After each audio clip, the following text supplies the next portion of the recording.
Welcome to iHeartGeek.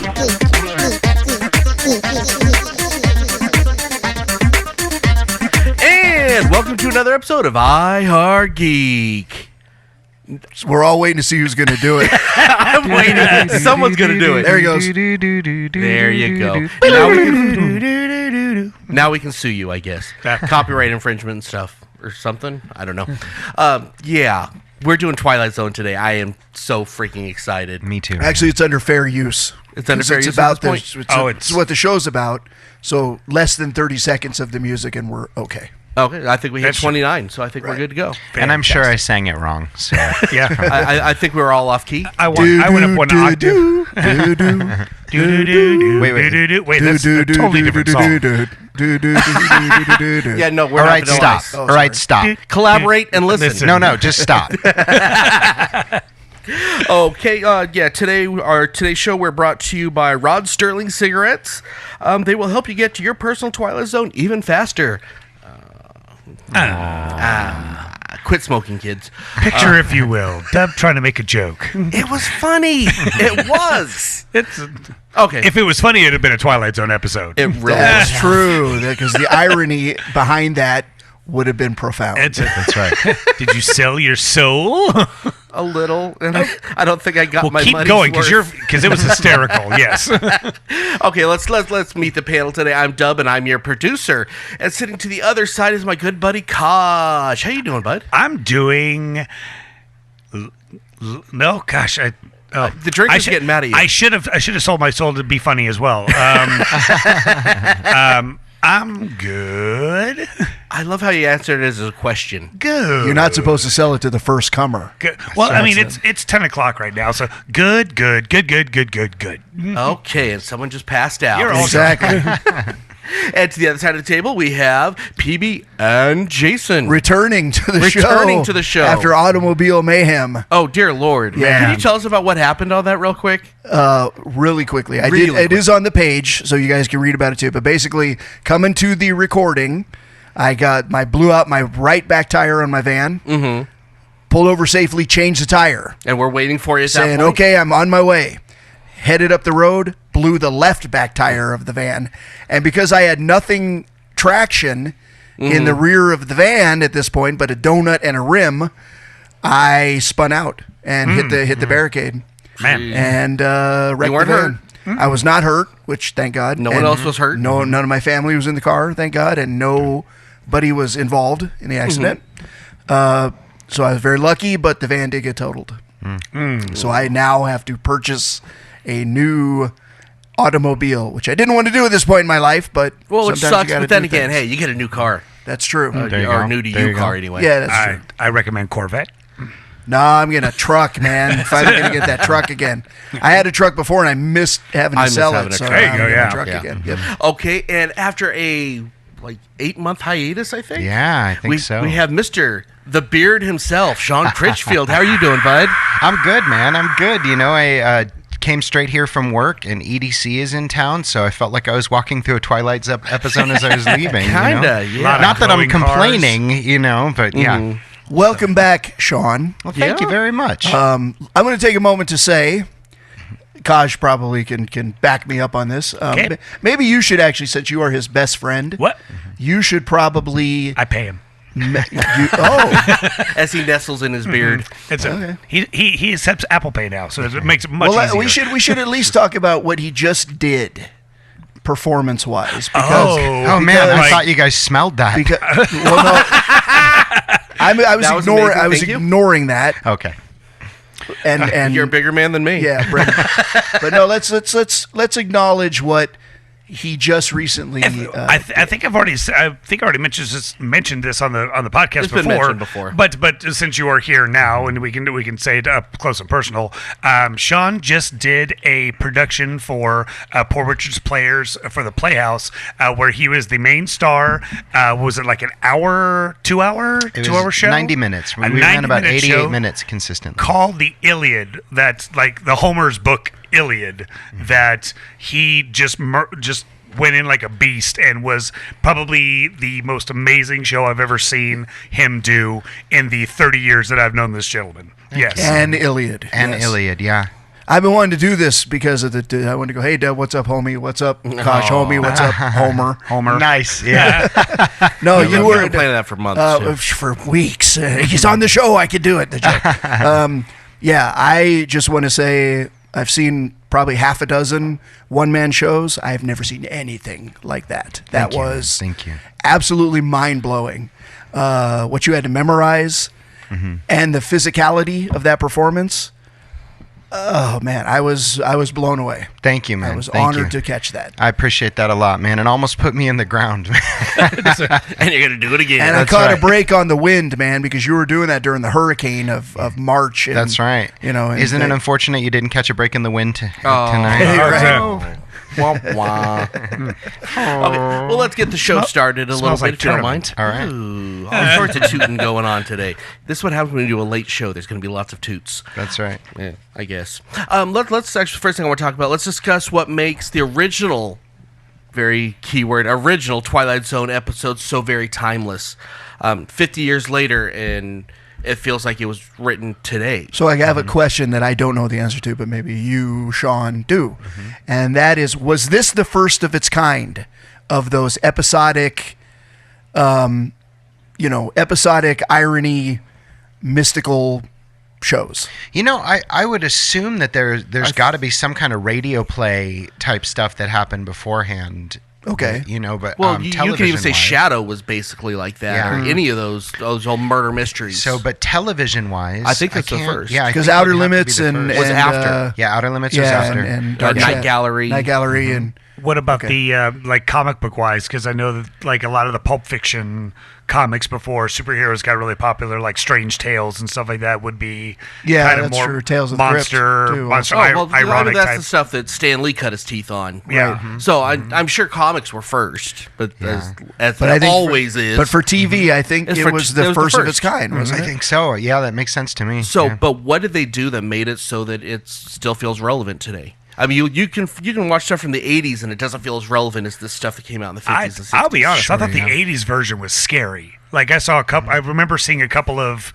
episodes from the '80s, and with it tying into like Tales from the Crypt and Tales of the Dark Side and Amazing Stories, that there was definitely a horror kind of element to it. It was a little bit scarier than the original ones. Yeah, to me. I would agree with that. I think that I think that what they captured is what I think it's relevant because so many filmmakers and directors tried to capture what they did, like The Shining, for example. The original one was all about the psychological horror, the psychological terror, and not always scary. Sometimes they were mystical and wonderful, But I do agree that in the '80s when they did the new Twilight Zone, that felt very much like they were going for. Think about it horror this way, episodes. though. It's very much akin to Psycho.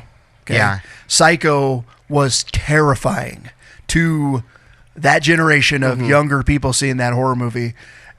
We watch it and it's like, it's, there's good acting in it and all that. But the scary parts of Psycho, Yeah. But I mean, even if you take that, like the hitchhikers, what's his name? Hitchcock. He did his weekly series, and it was loosely based on Twilight Zone, but it was not as timeless as that was. Yeah, I think you're onto it, man. I think that what I would say is that they always had like a third act twist. I think that what made them last is you love them because you went, I didn't see that coming. Yeah. And The even veil. after you've watched it, you still see it coming. You're like, you can't catch you. Like Yeah. 90% of the episodes were like the veil lifting at that last act.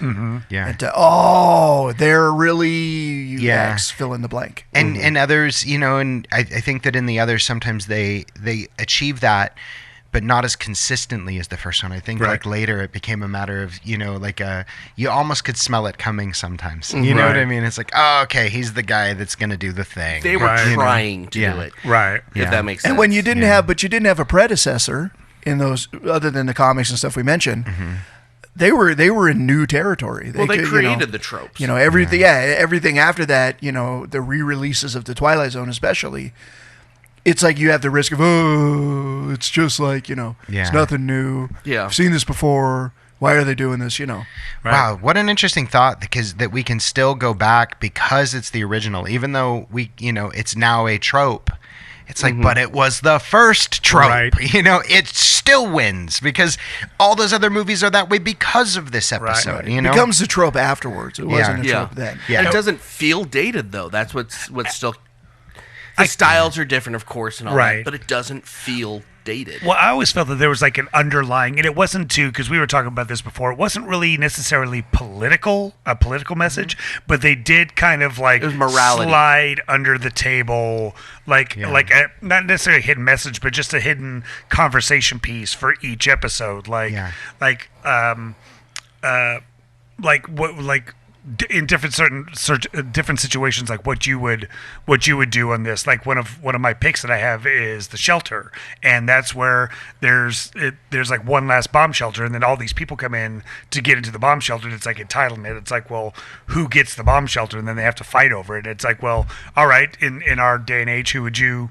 Yeah. Who would you think would be a conversation piece for somebody else after you Yeah, saw they the definitely episode? brought up a lot of morality issues. And it wasn't black and white, right? Well, and wrong. it was black and white. Actually. No, I knew I was stepping into that as soon as I said it. But it wasn't a black and white issue. It was very much shades of gray in it, which yeah. You know, it was important. I agree. I also think that there might be. PB, you were saying something that kind of made me hone in on this, and I'd love to throw it to Kaj to get his thoughts on it. But there's also some of them were discovered in the episodes, but many of them were at the height of their game as actors, and somehow that series got Burgess Meredith and Robert Redford and William Shatner and all these phenomenal actors. And I believe that another reason it's timeless is because the performances are just stellar. Yep. Yeah. Totally. You know, you can't fault the work. The writing is great. The acting is great. The direction is great. The cinematography is great. Like, there's very few things that are perfect like that. Well, Rod Serling was pretty obsessive. Yeah. That's true. Pretty obsessive But detailist. to nitpick something he hated dealing with kids on set, and you can really tell that on some of the episodes too. It's like he had no patience for those kids at all. Why do you think he smoked cigarettes? Like, stay away from me, child. I'll give you cancer. Well, like I'd say one of my picks is the Bewitching Pool. And I rewatched it today because I remember it was such a great episode. But I rewatched it, and then I looked and like, wow, they overdubbed every one of those little girls' lines because he didn't want to deal with it. Wow. Every line. And you can tell it's done by an adult. Wow. Wow. But that's my one nitpick as far as the original Twilight Zone goes. But it still feels timeless. Well, that's part of being an obsessive detailist. Kids aren't going to follow a linear, strict pattern. They're going to be kids. Yeah. And when you're an obsessive detailist, that's messing with the formula, True. So I got a question. Speaking of kids, when, definitely not the 80s ones, because, when I was, 10, 11, 12 years old, I was scared of those ones. I wouldn't do that, like I said before. Having said that, when would you let your kids watch Twilight Zone? Like the original? The original one.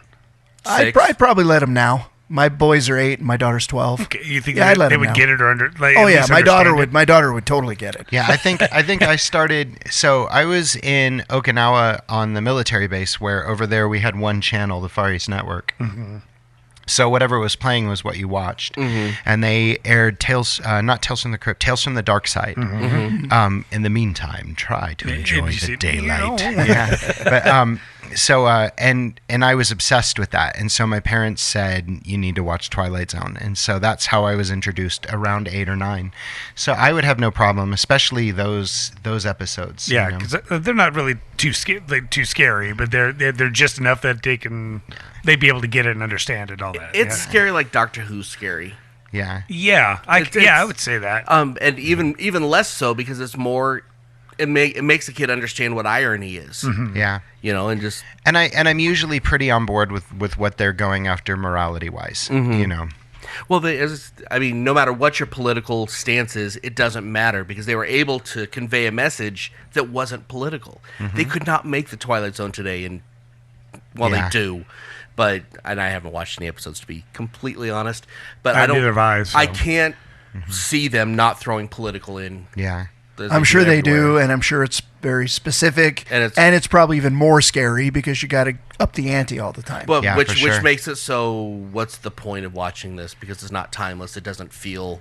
It makes something else. I wouldn't mind watching it because I love Jordan Peele, especially for yeah. Key and Peele. Like he was great he's as a comedy hilarious. writer. But then Get Out, he just totally flipped the script on everybody and made a phenomenally good horror flick from there. So I think it's in good hands, and it's like Rod Serling, good hands, and I think he's going to do really well with it. Yeah, I think that I do worry that, I think you're right about the upping the ante. It used to be in Hollywood, you did not kill the kitten, and now it's expected. You aren't sure you throw it that in you the have to blender. throw Yeah. it right. Yeah. And you're not then sure that anyone's Unload. making it Toss out in- alive toss in some ever gasoline again. So and- yeah. Yeah. So now with these episodes, you're not assured that you're going to be left wondering. It's more than likely always going to be very dark and sinister. Yeah. Probably. Nice. Okay, so let's move on to the game show. Here's a generic game show for you. On this episode, on this version, I guess, of the game show, I'm going to give you 10 different titles of Twilight Zone, and some of them don't exist, and some of them do. You guys are going to. I'm going to read all these, and then you're going to tell me which ones are not real titles. Now, if you give me one that doesn't, if you say one that does exist, you're going to lose a point. Otherwise, you get a point. If that makes sense to everybody. So you could be in the negative, is what you're saying on this game. Yes, Jason. Oh man. Yes. Wait a minute. Is it just title, no plot? No plot. I want to make it hard on you. I object. You should.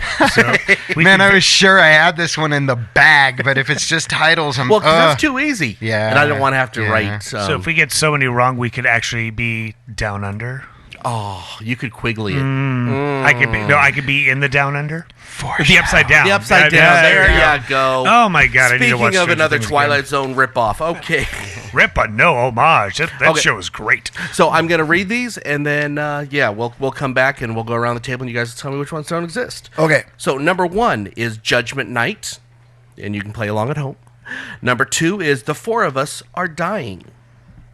Number 3, The Rooster Crows at Sunrise. Number 4, Nick of Time. Number 5, Nightmare as a Child. Number 6, Monster Out the Window. Number 7, A Penny for Your Thoughts. Number 8, The Manhunters. Number 9, Not Just a Doll. And number 10, A World His Own. So let's start with our guest. Tell me which ones did not exist. Number 11, I hate you, Dubs. Oh, True. This is the worst. All right. I'm going to say that the ones that did not exist were number 1, number 2, number 8. And I'm saying the rest are yeses. okay. I'll let you know how you did in a minute. That Taj? sinister grin does not bode All well right. for me. My no's are number 1, number 3, number 6, and number 8. And all the rest are yeses. Okay.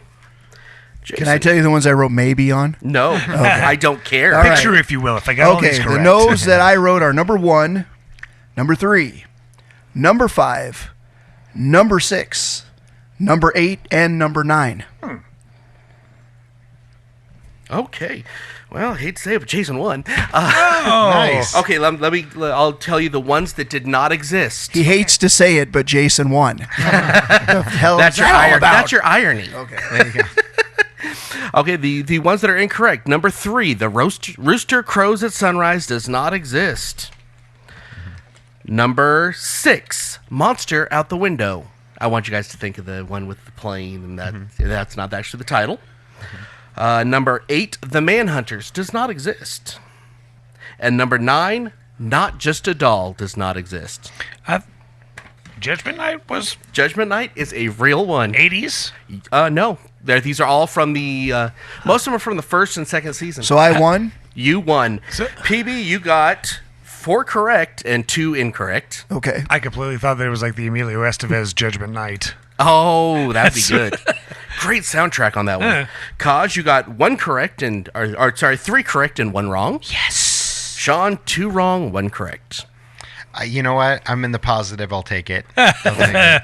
So I got to tell you, I If we actually had plots, you would have gotten them all. I actually thought about this as this was going along, and I said to myself, would the obsessive detailist actually let this be a title?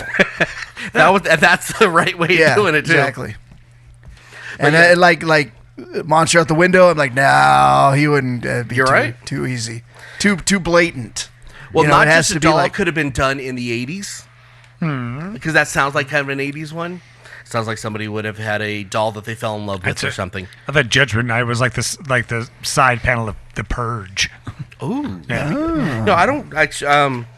Right now, I don't have it up, but yeah, Judgment Night did exist. You know, after all the pizza I'm eating, there's going to be a purge. Not too long from now. Wait a minute. Wah. There was a. You guys remember Judgment Night was the movie where, what is his name? The guy Dennis Leary was the bad guy, and Emilio Estevez is in it. They were on that road trip, and so maybe it was a spin-off of that or something. Well, that's what I thought when he said that. I'm like, no, that was a movie by Emilio Estevez. Like, I remember once on a road trip, Kaj and I were going to L.A. and somewhere along the line, I was like, let's just hop off the freeway and just take some turns and see where the road takes us. And he goes, no, Sean. Judgment Night happens when that right. Okay, this just so you know, this was at Judgment Night was episode 10, and it was about a man standing aboard the deck of the British cargo liner across the Atlantic. I think this is when they were going to they get attacked by Nazis. Lusitania? I don't know. No, that was a passenger ship. Lucid Dreamia? Lucid Dreamia. That's good. Okay. I'm thinking of the cargo ship. Yeah. Okay. Yeah. So and then they get visited by Aliens. an Aliens. old U-boat Demons. a U-boat captain that's his private hell that he's living it over and over and over again. Demon aliens. So yeah, that was Judgment Night. So yes, it existed. All right. Where are we? You know, if Bono were on the U-boat, it would be U2's U-boat. YouTube, yeah. Wow. Sorry, it just... The If it was made, if it was boat, yeah. if it was made by Apple, it'd be the iBoat. yeah. Don't we all wish? 310 to U-boat. Oh, the different episode. Oh, wait. So Foreshadowing. let's move on a little bit, and we talked about it a little bit. But what are your thoughts on all the other remakes of Twilight Zone? Now, to be fair, I watched some of the ones in the late '80s, I think, and I loved the Twilight Zone movie. But after that, I didn't really do much on it.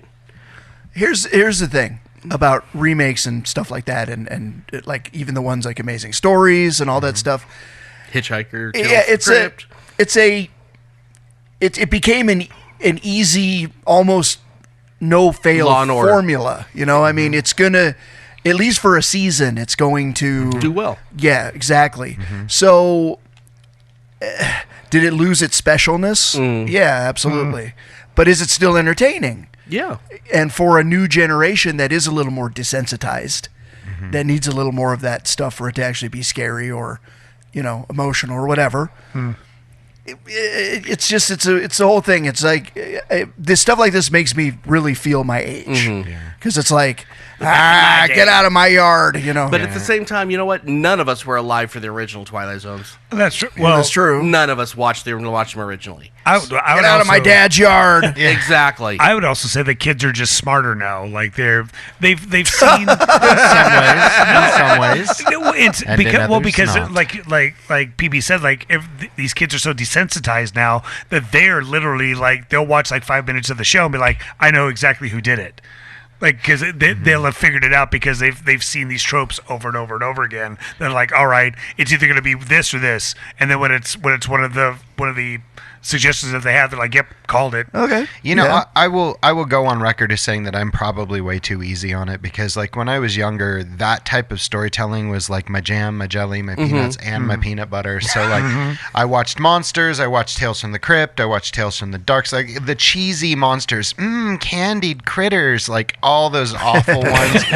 Watched like Amazing Stories, watched it, Ewok the Battle new of Twilight Endor, Zone, the and just Star Wars Christmas special. exactly. Exactly. No, but anything that was in that realm was just my jam, and so I'm way too easy on it. So Well, let me ask this: what was your guys' favorite? Not necessarily the new Twilight Zones, but the ones that were in Hitchhikers or Tales from the Crypt, all that. What was your favorite one of those? oh wow, Episode or show? Show. Amazing Stories. Amazing Stories. Yes, totally. Okay. I thought Spielberg was the executive producer, and they did really. yeah, it was I remember that gorgeous intro stuff. was just Yeah. epic. Again, they didn't really cross any new thresholds. You know, it was tried and true, but the variety of being like an uplifting story and a really damn scary story, and definitely the impression was left by those. Yeah. You know what was a good one was the what was it, the Friday the 13th, the series. With the antique shop. Yeah, Right? they Wait a minute, you like that? Yeah, I did actually. That was one that Because you don't like horror. not really, but Right. what they did, they kept the same cast, but they had different stories every time because they would go out to these different places and it'd be a different story. It was almost a precursor to Supernatural almost. Yeah, it because very it's much like was. it's like two cast members that normally somebody will buy something from the store and then they have to go fix it or have to find figure out it, what's yeah. going on. Yeah, to bring it back. Yeah, I'll say Tales from the Dark Side just because Which one was that? So it was if you remember it started with just this voiceover and it kind of panned over some trees and it talked about like in the world there is a dark side and it's always waiting there behind and then they did just very similar stories to Twilight Zone. Usually they went for the more creepy, the more spooky. And then in the very end, the big tagline in the end was, "In the meantime, try to enjoy the daylight." And so I think that the reason I'm giving it to that one is because it paved the way to all of the others for me. That was the one that I watched that made my parents go, "No, watch Twilight Zone." You know. Yeah. And So if you I'm think gonna about give it, that one. if you think about it, I just thought about this now. Actually, Twilight Zone paved the way for X-Files. Paved the way for Supernatural. Anything with a Yep. changing background. Basically. Buffy the Vampire Slayer. I would say that when you said that, my mind immediately jumped to the episode was from actually Monsters, and there was one where it was a guy who could, with a crystal, he could summon colds out of people, and they would leave the person and become a demon, and he had to battle them to the death. And that was Interesting. such a great episode. So if there was an episode outside of a Twilight Zone episode that was my favorite, so do you have a favorite from the Amazing Stories? Okay, so you might have to help me if this because I confused whether this was New Twilight Zone or Amazing Stories. The one with the Vietnam veteran in the bar, and as he was telling the story, the Vietnam War was coming to life around the bar. yeah. Was that Amazing Stories or Twilight Zone? That was Amazing Stories, I'm pretty sure. Okay, yeah, that was my favorite based one on, because it was Robert McCammon's story. Yeah, it was. It was. That was my favorite episode. That's great. And then the scariest one was the one with the scary guy in the reflection. Yeah. That was so scary. We were talking about that. I don't want to read. You that. even now, I think that one would still be like cause the goosebumps. Yeah. for sure. Speaking of which, I would be remiss to say that we forgot about Goosebumps as well. Yeah, Oh, Goosebumps yeah. Oh, yeah. for sure. That kind of like Twilight Zone or Tales from the give it up Crypt to for kids. Goosebumps. Yeah. Right. Junior. I gotta say this. The one part of all the newer Twilight Zones that were scarier than the original and better than the original was just playing up the intro when they started getting the money and the computer graphics in, and it was like the doll's head would come up all the way through. You're like, oh, and the eyeball be blinking at you. Yeah. You all know what I'm talking about. Yeah. That was the only thing that I think they improved on as far as Yeah. the new Twilight Zone. But like Tales from the Crypt was great. Honestly, That was really scary. I hate to Yeah. admit it, but the Crypt Keeper scared the crap out of me. Oh yeah, everybody. It's like, ugh. And I know now I could look at him like it's a Muppet.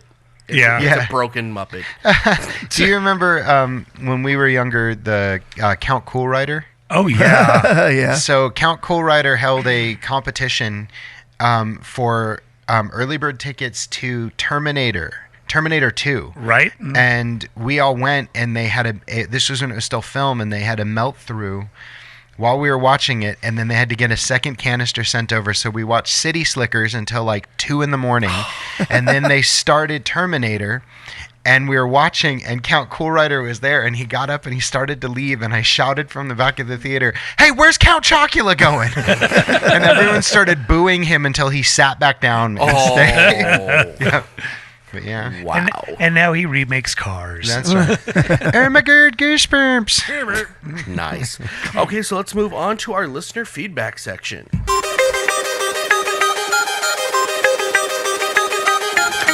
And now, let's see what all of our geek rock stars have to say.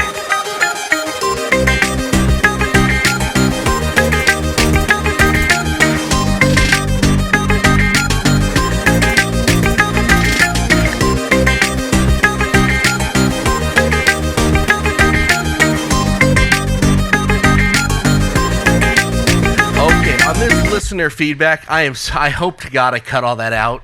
Yeah, because we just had some recorded deconstruction podcast moments. There would definitely be not family friendly anymore at this point if we would have went through that. We were talking about Batman. I'll just leave it at that. Okay, so our listener feedbacks today, we asked your favorite Twilight Zone episodes, and we'll start with our Twitter people. At CAW Podcast, the customers always watch podcast, by the way. After Hours, they had to look up the name of the episode, and that was like the Creepy Mannequins episode when they were in the mall. Yeah. That's a great one. Yeah. Effective jump scares, not like cheap jump scares, and I agree with that. They always think, she always thinks of that every time they see any episode of anything with mannequins. This scary as crap. Don't watch Doctor Who. Yep. At the Green Korean, our buddy from Faces and Aces. Chris. Faces and Aces. Classic episode of The Living Doll, a.k.a. Talking Tina. It scares the bejeebus out of me, and it makes me feel creeped out just thinking about it. I'll give you that. And look at all the doll things that have come later. All kind of Chucky and everything else. From that. And he also put in best episode, ending on a TV episode ever. I'm gonna kill you. Okay, let's. We didn't get much Twitter response to this week on either of our things, so it's all good. On Facebook, Dino Gangle from the podcast.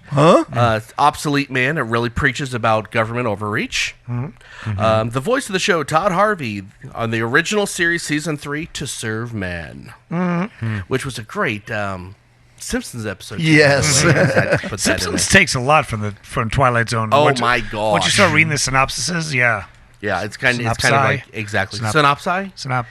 Is that a new word? I just remember on that Simpsons. I'm forgetting now on the Simpsons episode, but Lisa and the alien were like they kept changing and revealing more of the title. Serve 4. I feel like if you're going to judge someone but you do it quickly, you're giving them the synopsis.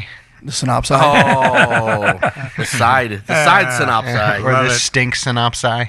Yeah. Okay, Skeeter Thompson from the movie with Lithgow when he did the Nightmare at 20,000 feet. Or Dan Aykroyd when he goes, want to see something really scary? Yeah. That was freaking scary. That really was. That was. These snow apes. This was where they lived. Yeah. Albert Brooks and Dan Aykroyd. Christina Belden over there in the tar. Sorry. Christina Belden, who's been on really active lately on Facebook, and thank you. 1983's Face the Window. I was 15 and snuck out to see it with a friend. Lithgow was a genius and scared the Twilight out of me. She was bursting to talk about Endgame, so once that opened up for her, she's like, I'm gonna throw it all out there for everyone. And I wish that this show would scare the Twilight out of everyone, right? Including Batman. I'm sorry. I'm done. Vampires don't sparkle. I set it up. You knock it down. And Courtney, Siege, or Miss Geek, or Geeky Page. Geeky Page. The Invaders, Agnes Moorehead gives a masterclass on acting in this episode. Well, doesn't she always give a masterclass on acting, like kind in of everything that she was in? Yeah, exactly. So thank you for your for everybody's She's a freaking feedback. teacup giving people masterclasses of acting. A teacup. Okay. I've just never heard that before. That's interesting. You know, this popped into my head, and I just want to bring it up because I think it's important. I think that one of the big contributions to a series that has now become really important to me is American Horror Story. And I love the fact that they took like a single Twilight Zone episode and stretched it over a season, but they have this reoccurring theme that happens in each season, and I think that there's a lot of good work that's going on there and kind of carrying the torch. Wait, I messed up. I've never seen an episode before. So good. I messed up. Agnes Moorehead is Bewitched mom, right? Yeah. Yes. Yeah. I was thinking Angela Lansbury. You're thinking. Oh, that's Okay. why- Sorry, Courtney. That's why I didn't get. I'm like, Tika, Courtney, I don't right now, get the reference. until this moment, Courtney was like, "No, it's not freaking Angela PB. I'm gonna kill you." Then, okay, he corrected. Okay, She's still gonna kick you in the Jarbles. She's a brilliant writer, and you were going to get a strongly worded letter. oh, I okay. guarantee he's gonna get a strongly worded something. Please put it on the IHeartGeek page. That'd be That's right, amazing. that's right. We need to see this in our lives. Yes. Okay, and let's No, we really don't. Yes, we really do. And ironically, she just says, "You'll do better next time, Jason." Oh, and that's your Twilight Zone. See, she's episode. awesome. Let's move on to our main event.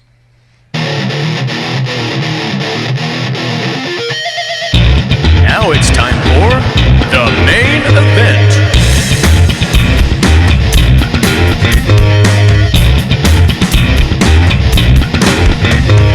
Okay, on this version of the main event, we are doing our top 5 Twilight Zone episodes from any incarnation.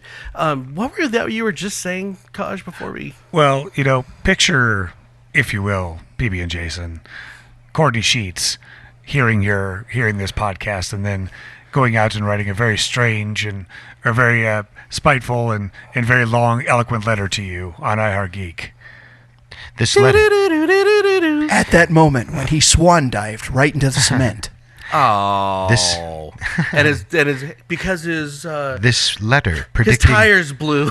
this letter predicting untold tortures and pains that will pass down upon you. God, this is just... Little do you know that this letter is addressed to the Twilight Zone. I had no idea that messing up Samantha's mom and Murder, She Wrote would cause such a long letter to be written about. PB, just don't worry about it. Everything is fine. Everything's great. Just don't look behind you. Everything is fine. That's right. Don't look in the reflection. What's in the mirror? What's that in the mirror, Jason? What's in the mirror, Jason? Oh. It's Courtney. With a pen and paper. Ooh, that's scary. Okay, so our top 5 is our favorite Twilight Zone episodes, and I want to start with my number 5, which was the last episode of the original Twilight Zone, called The Bewitching Pool. We discussed this a little earlier, but it's Was really... that Agnes Moorehead in that one? No. But that had the most horrible parents I've ever seen in my life, getting a divorce, and these kids find basically a hole into another world where they get taken care of and they don't get treated like complete dog crap. I love how over the top the parents are in this. You can shut up. What was it? We're getting a divorce. Wait, what was the lifting of the veil, though, in that one? There's Was there a veil lift in that one? Not really. Oh, okay. It was, well, basically they left this place twice and they shouldn't have been able to get back. Then the parents said, we're getting a divorce. And, well, what was the wording on it that was so fantastic? The mom's yelling, the kids all, we'll be better. We won't fight. We won't make noise. She goes, you're just lucky that we stayed together as long as we did for you people. I'm like, oh my God. Wow. The worst human beings imaginable. That's pretty. Yeah, Oh, it's really bad. It's so over the top, and I laugh a lot, and I can see why that was the last episode. yeah, Rod Serling didn't much care for kids, did he? He really didn't. But it's a really... The lifting of the It's a good veil was episode. that was how I felt about the show. It's like, you kids don't deserve this anymore. I'm taking this away from you. If you wouldn't have been giving me all this money, we would have gotten rid of here years ago. Wow. Okay, so what's your number 5? My number 5 is I went new Twilight Zone. Well, 80s old to us, but they called it the new Middle-aged. Twilight Zone is what they called that series. So new Twilight Zone was Monsters, and that one was about a young boy who's obsessed with monsters, and his this old neighbor moves in, an old man, and it slowly is revealed that the old man is a vampire. And one of the big things about vampires is that people around them tend to sneeze, and so the boy and the old man become very close. Eventually, the old man dies.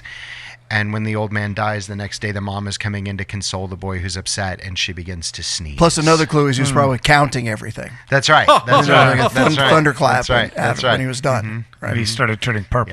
Yeah. That's right. I mean, the black cape with the red lining is always a dead giveaway, too. The blood dripping out of his That's right. corners of his Yeah. lips, too. Those So, don't help. yeah, loved it. The Loved Widow's that one. Peak. That's right. Loved that one. Loved it. Yep. So my number 5 is from the old school. Mine are basically going to be old school Twilight Zone, but my number 5 is called Long Distance Call, season 2, episode 22. It is about a young boy, or this kid's going to be in my list a little bit later on, but his name is Billy Money. Billy Money? Billy Mummy. And he, Are you my mummy? yes. Nice. He's like when you watch the kid is a really, really good child actor, but he's also like super creepy too. Like some of his expressions are just like, yeah, you really don't want to take this kid off. But in this episode, he's actually being very heartfelt, where he loves his grandmother, talking to his grandmother. She passes away, but before she dies, she gives him a toy telephone, and when he picks it up, he can actually speak to her from beyond the grave. So it kind of deals with life, like life after death, trying to hack into death after you're gone. and the mom was such a witch. And Oh, God. so it's just more of like, what would you do with that power if you could Yeah. actually like talk to somebody from beyond the grave and like get their perspectives on I stuff. wonder if Rod Serling was like, this kid. And then the kid gave him a creepy look and he's like, I'm just going to go over here and smoke. Like, I hate kids, except that one. That one just frightens No, there's me. the other one that we'll talk about later. I know it's on somebody's list. Oh, okay. Don't wish me in the cornfield.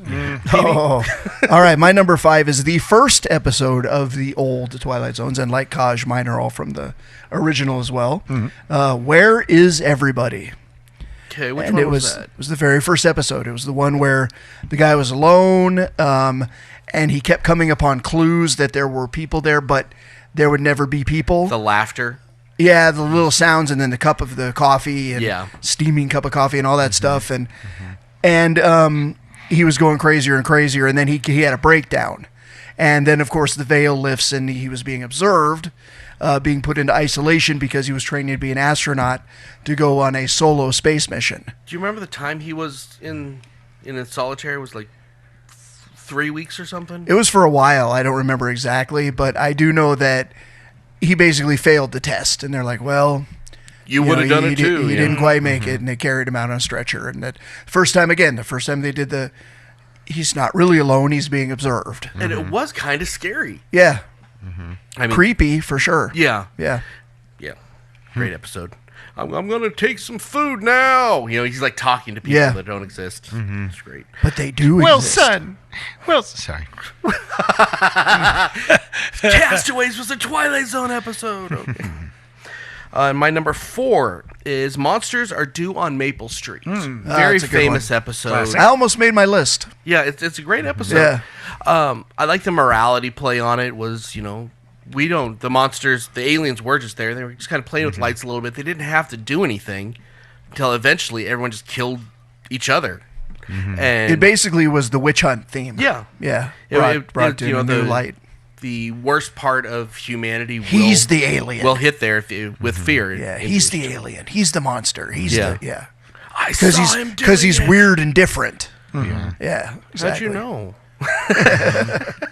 No, but just the morality play on that. And they was were all really just like, I think the closing line with the aliens is like, yeah, we're just going to take over the Earth one city at a time. one street at a time. One street at a time. Every right. every city has a maple Right, street, exactly. Which was actually that Every was, town has an Elm Street. that was that line was taken from that. I don't know if you knew That's that or cool.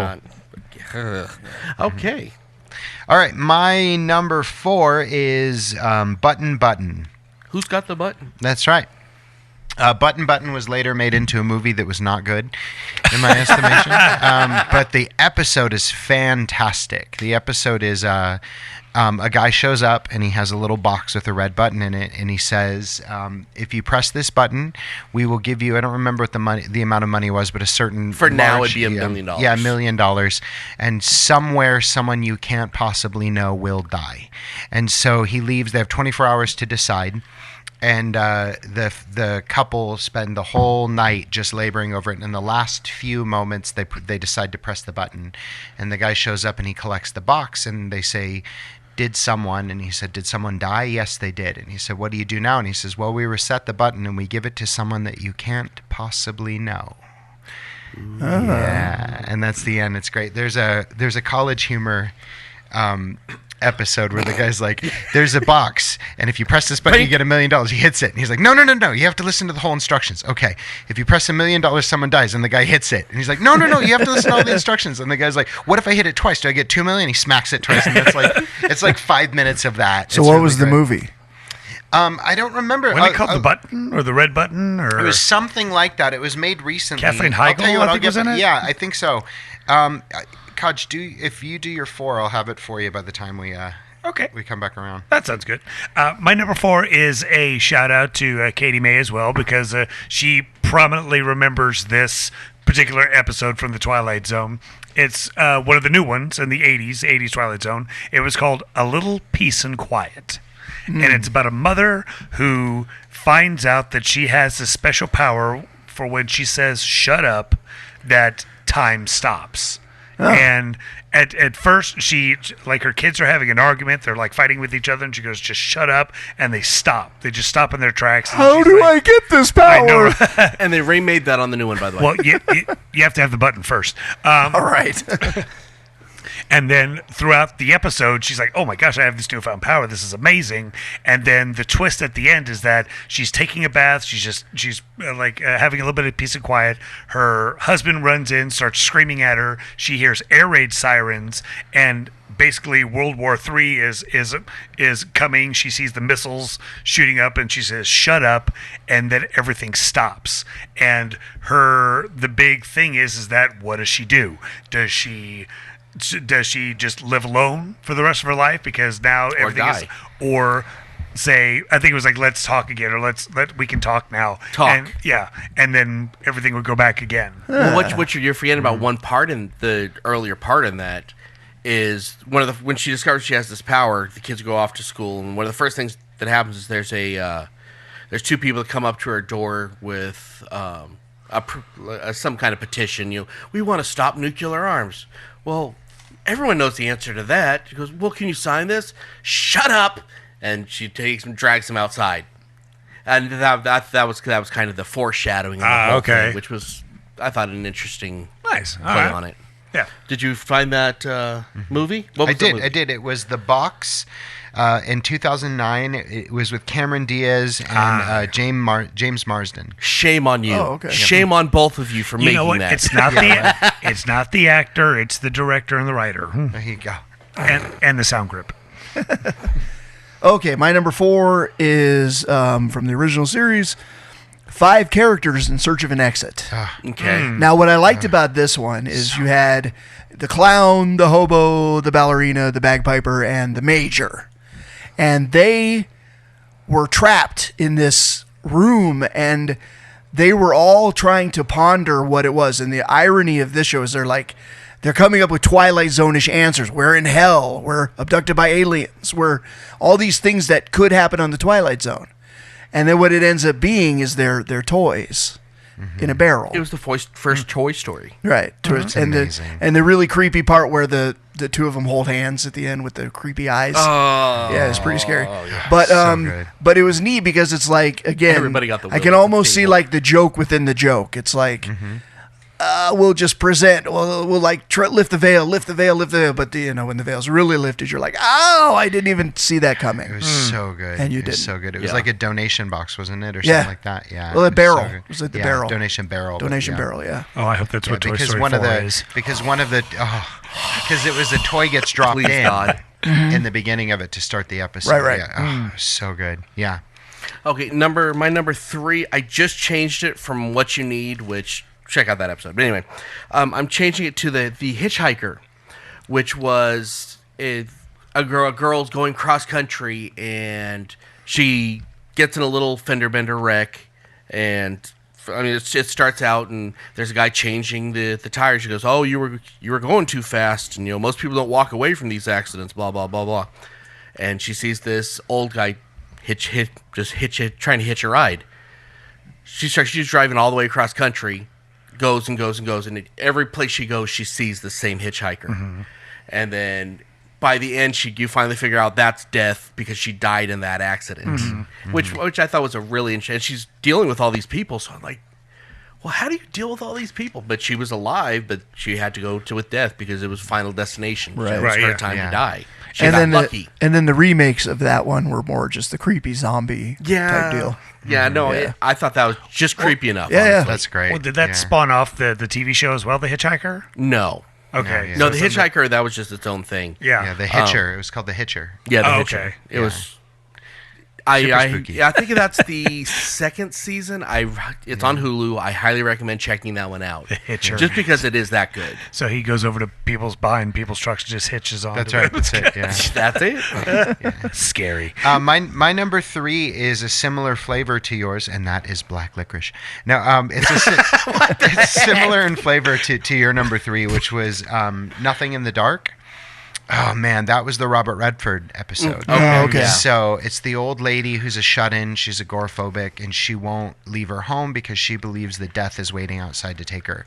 And she hears this scuffle and a shooting, and she goes and she looks, and a police officer has been injured outside Robert Redford. She finally works up the courage to bring him in. She's freaking out. He's trying to assure her that death isn't there, to reveal in the end, once she's grown to trust him, that he is in fact death, but that he didn't want to take her until she wasn't afraid. Right. And it's just a Death wonderful- showed up a lot on the lot, Twilight Zone. Yeah. He was like such a wonderful regular episode. guest. And it was never It was Dee lazy Dee from The writing. Endless, which is just disappointing. Yeah.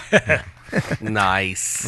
Thank you for that. That kind of made my day. All right. So speaking of death, this one, arguably, controversially, disgustingly, is probably the best Twilight Zone episode. I checked it on several different places. It's called "It's a Good Life." It's season 3, episode 8 from the original series, and it's about this small town in Ohio where this community is basically being terrorized by this a bit godlike monster, and when you find out the monster is a 6-year-old kid, that is Bill Mummy from the previous listing that I put, and I even just watched it today, and you just see him, and like there's one adult he's playing like his favorite song. He's just listening to it, having a good time, and I guess it's like the 300th time that they've listened to it. So one of the other people come up and says, "Just sing something else, happy birthday," and you just see the kid get like really mad at him, and then he gets so upset that he makes him into a Jack in the Box with his head like kind of swiveling back and forth. You can almost see Rod Serling being like, "This is going to be my swan song of how much I hate kids." Well, Yeah. And then the little kid shows up to audition for the part. little And he's like, "Oh, okay, you can have it." Little fun fact. I will go over here and smoke. Little fun fact: Rod Serling actually wrote this episode. Nice. Oh, I'm sure he So- did because the kid probably told him to. Well, do you know why? You're a bad man, well, you Rod know, because Serling. that actually hit the movie as well. Yeah, they modified that story for Which- one of oh, the really? episodes. I one of thought parts the of movie episode of that was so much good. better. Yeah, it was so good. That kid the was sister, terrif- the sister with with the no mouth. lips. Oh, Nope. I don't want to they watch yelled. that. She yelled at Anthony. Yeah. She won't yell again. Peanut butter makes the burger. Oh man. Yeah. Why would it? Wish Actually, them peanut away. butter is good Just on burgers, wish them but it's- away. Oh man. Yeah, that was an absolutely terrifying episode. It's great. Yeah. Yeah, totally. All right, my number 3, one that has been, the original was, of course, presented, and then so many parodies, To Serve Man, which is the story of the aliens that showed up and With the big had brains. all kinds of great, the big head, the Calmanites or something. That wouldn't even flow. And into all the Star great Trek. things, all the cow great gods. things that they were giving, and then all the wonderful food and all the fattening up of the humans, and you find out that the To Serve Man means actually for dinner because the book that they're trying to decipher is actually a cookbook on how to serve. Yummy. I could just see when that first came out that people were like, "Oh, okay, To Serve Man, all right." Yeah. And then once they feed the episode, they're like, "Oh!" It's like Yeah. like they find the play on words, and it's That's not the what I they just thought. can see. I just can see Rod be like, "I have created something great here." I'm genius. You know, I I am mean, a they're so genius. good at that. Like, I'll be brief because it's not even on my list, but there's the one, The Invaders, that was about, like, the lady who lived in the cabin with the little tiny Martians that were trying to kill her. And just little tiny spacemen. And then in the very end, when she finally, like, beats them to death with her broom, it pans over to their little spaceship and it says U.S. Air Force on the outside of the spaceship. Like, it was just like, I love that. Do you know It's what? so Do you know good. what movie opted that was Army of Darkness? Oh yeah. When they cut up, they had all the little ashes. That's where they took that from. That's Oh, great. nice. That's great. So yeah. Nice. Yeah, nice. Okay, so my number 2 would be Nick of Time. That was the other Shatner episode. There was 2 famous Shatner episodes. Yes. This was the other one. Newlywed couple comes into town, and the guy's really superstitious, and they find this genie bottle fortune teller thing sitting on a table. So they drop a quarter, and they ask it a question, and then they ask it some question. Should we go outside?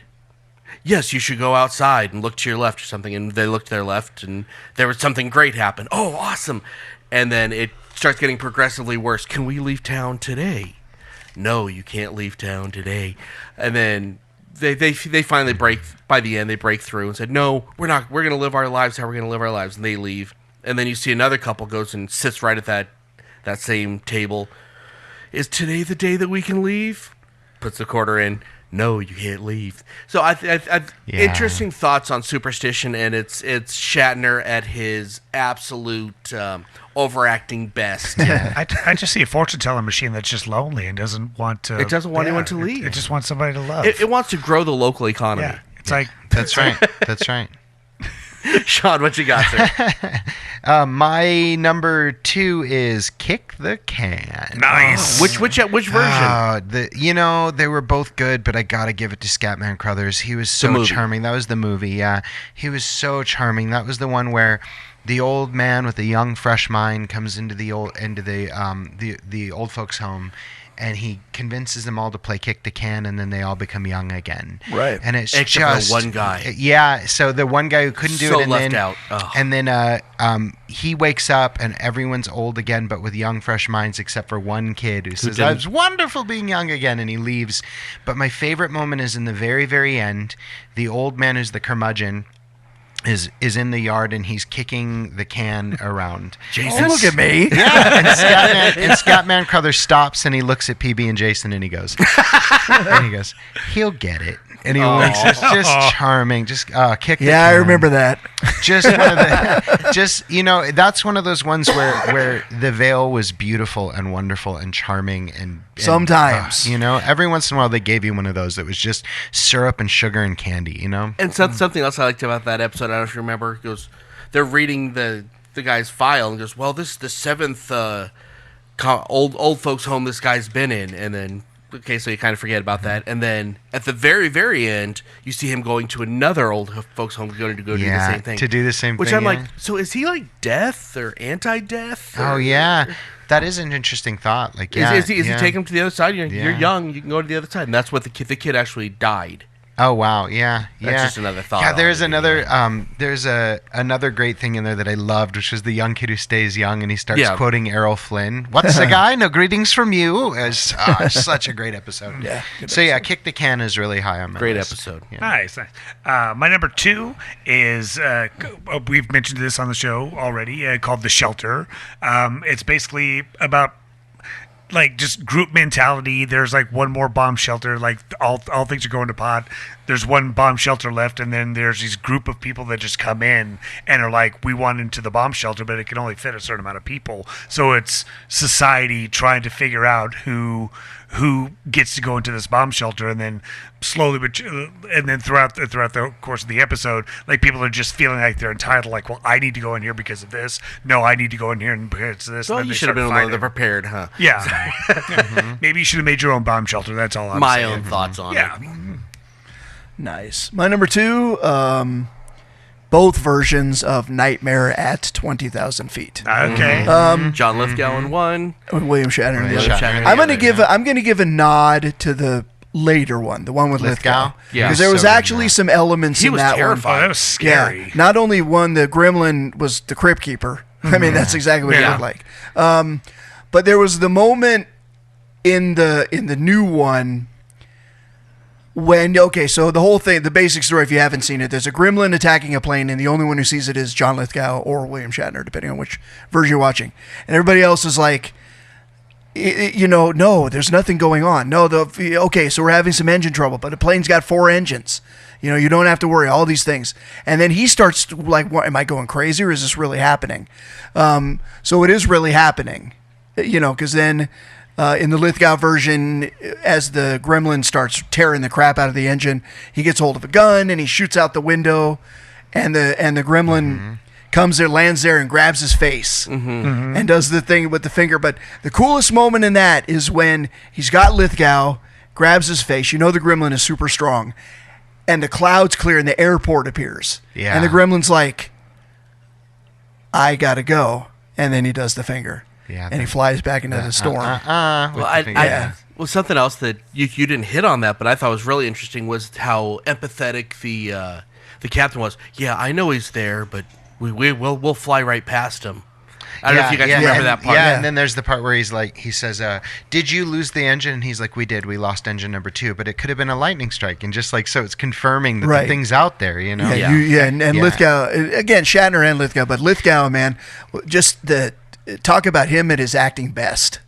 Oh, and now they're called Spirit Airlines. So here's... And then, of course, Dan Aykroyd picks him up. Yeah. Oh, And he turns off the radio and he says, this is pretty scary up really there, huh? scary? Guys, you know what we need to do is we need to get the Lithgow and we need to get the Shatner and we need to edit it so when they're looking out the window, they're seeing Lithgow seeing Shatner and Shatner That would be Do you see that? Did you see that? If anybody does that, you'll be my friend forever, and you can be on the show anytime you want. There you go. So let's real quick, as fast as you can, go through any honorable mentions. I just have one I want to mention, which would be, I don't remember what it's called, the flip of the coin, which spawned a million different movies. But a guy flips a coin and it lands on its side. Instead, it doesn't go heads or tails, and it just stays there all day. And as long as it's standing, he can read everybody's thoughts.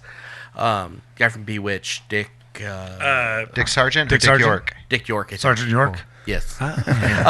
Great episode. Just wanted to mention that one real quick. Any honorable mentions? My honorable mention would be Grandma, the one with the little boy whose dying grandmother is a witch, and then in the end he becomes the witch. Like, so it was a good one. That was mine, New it's Twilight Hereditary. Zone. And New Twilight Zone, by the way. Mine's New Twilight Zone as well. It's called A Matter of Minutes. It's basically they're showing the creation of every single minute of every single day, and it's like these blue guys that come in and they'll set everything up, and if they do something wrong, that's when you misplace your keys. You don't know where your keys are. It's because they didn't set them up in the place that it was supposed to be for that next minute. And they're awesome on the drums, too. Yeah.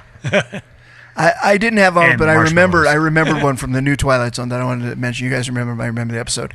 Aliens come to Earth, tell humanity they're going to destroy the Earth because they reveal that we put you here for a purpose, and you haven't figured out that purpose. And so you've got, and they're like, no, we'll figure it out. And the aliens give the humans like 24 hours to figure out the purpose of why they were there. And so humanity gets together and they draft the perfect peace treaty. And they go to the aliens 24 hours later and say, we figured it out. We've solved all the problems, all of our evils. We figured out world peace, and here it is, and we know what to do. And the aliens are like, no, we created you for war. Okay, yeah, I remember that episode. And then Wah. and then they ended up destroying the Earth. Because why not? But I don't remember the name of that episode. But I remember that I watched that one and I was like, "Oh, that sucks." Clever. And they're like, panic a lot. Yes. Okay, my number one would be the Living Doll Talking Tina. Absolutely frightening episode. That's the episode that spawned Child's Play and every other trilogy of terror. Yeah, Magic with Anthony Hopkins. No, it's with the Puppet Master. The dad, I think, bought the little girl a doll, and he doesn't like this doll at all. And the talk to I love you. And then whenever he's alone with the doll, I don't like you at all. Yeah. And at the very end, I don't like you, and I'm gonna kill you. Yeah, that's so good. And that doll face, like, no. Be like firewood time. Yeah. Well, he should have. Campfire. He tried. I know. He broke it. He did all sorts of stuff. It just kept coming Come back together. Yeah. Right. Daddy, don't break Tiny or Talking Tina. Right. Stupid dolls. Yeah, I'm glad I have sons. All right, I would say that I'm going to guess that Kaj can guess mine because I've talked about this episode since we were friends in high school. Yes. What is my number one? I can't remember the title of it, but it was about the guy that likes books and he just wants to read books because he never has time for books. And then when he finally gets time to read the books, then something happens to his glasses. Time Enough for Love, Burgess Meredith, end of the world scenario. And how He's horrible was finally his left life? alone. Yeah. Oh, she's awful. She's awful, and he just wants to read in the waiting room of the hospital, and then finally, and he sits on the glasses. Oh, so good. Classic. That one was on classic, my number one as a tie, but I took it off just for Sean. Aw, thank you very much. You're But yeah, I knew for sure, that we talked about it enough that God, you know it. Yeah, awesome. Like legitimate, God, since we were teenagers, I think you were that's And that theme has been played over and over. I finally got what I want, and then the lightning strike on your life. Stolen from me. Exactly. Yeah. or you get hit by a bus. Exactly. Yeah. Final destination. Right. My number one really isn't as scary. It's almost one of those heartfelt ones where you just kind of makes you think. It's called Mr. Beavis. It's from the old Twilight Zone, and Mr. Beavis is a very very fun loving, very everybody likes him. He's the goofball in the 50s. He likes kids. He plays ball with the kids and likes cats and dogs and stuff. And he's just quirky. And once he gets to work, he finds out that he loses his job, and then he goes to his car, and there's tickets that are on his car and everything because he was not parked well. Things happen to his girlfriend, if I'm not mistaken, and then he goes to a bar to kind of drink his woes, and he sees a guardian angel and says, "I'll totally change your life around if you want to." And he finally. He says, "Well, I'll give it a try." So the next, he gets to he says he'll restart the day over, and then next time, so when he wakes up for the previous day, he's got a promotion at his job, and he's now driving a sports car. But the twist is that now that he has all this success, he can't be the goofball anymore. He has to conform. He has to be in the uppity neighborhood. He can't even do a podcast He anymore. can't do a podcast. That's right. He can't watch Supernatural. He See, can't and that's do why anything. we're all happy we're broke. Yeah, right. So that was his dilemma. He finally goes to the bar again to drink his woes again. Sees the same guardian angel, and he's like, you know what? I don't want that. If that's what it takes for me to be successful, I would rather be the goofball the rest of my life and be happy. Did he get his wish? Maybe you just watched the episode. Maybe, PB. Okay. It's on Hulu. Jeez. All right. Here, I got $1 over here for you. All right.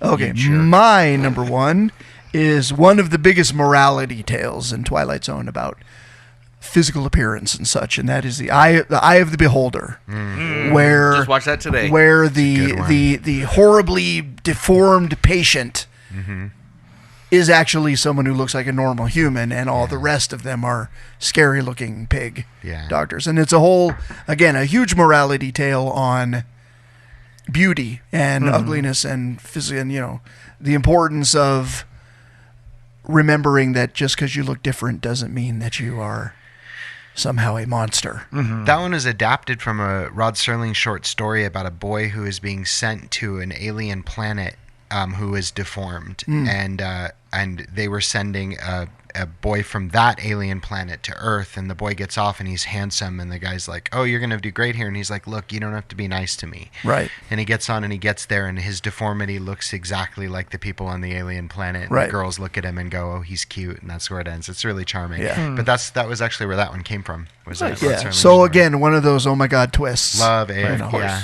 And Love it. that's a classic. Scary pig doctors. Scary pig doctors.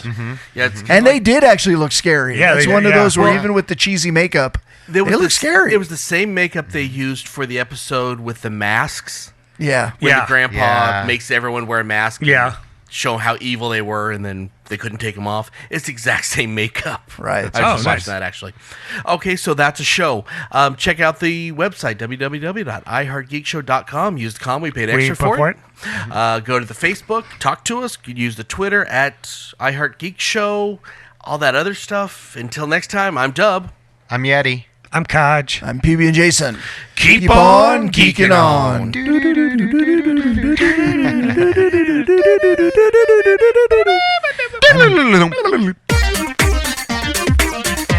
You've been listening to iHeartGeek. Our Twitter account is @iHeartGeekShow. Hope you enjoyed the show.